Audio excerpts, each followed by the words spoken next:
Dušan Kosič, poraz na koncu v štajerskem derbiju, zmaga Maribora s 3-1. Dolgo časa ste Celjani vodili, potem pa preobrat na koncu.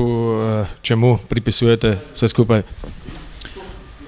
Nekaj kvaliteti Maribora, nekaj tudi temu, da smo proti koncu tekme začeli padati.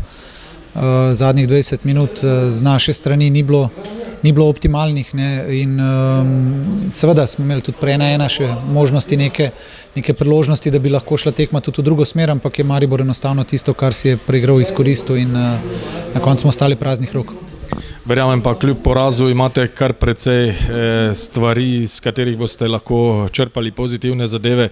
Igra v prvem polčasu, pa tudi prva polovica nadaljevanja. Tudi gledalci so bili zadovoljni, vodili ste z 1-0, kazalo je, da imate praktično zadeve čvrsto v svojih nogah. Ja, imeli smo neke situacije dobre, nimam fantom veliko za zameriti, enostavno so dali svoj maksimum, vendar pa ta maksimum danes ni bilo dovolj za kaj več. Si pa tekme, kot vemo, sledijo ena za drugo, že v soboto vas čakajo Domžale, hitro bo potrebno pozabiti na vse skupaj in se obrniti naprej. Tako, čakajo nas še 3 tekme, cilj imamo pred sabo, zdaj nismo več od sebe odvisni, ampak kljub temu vem, da fantje zmorejo in da so dobri in da se bomo borili do konca, pa bomo pa videli, kam nas bo to pripeljalo. Dušan, hvala lepa za pogovor. Hvala.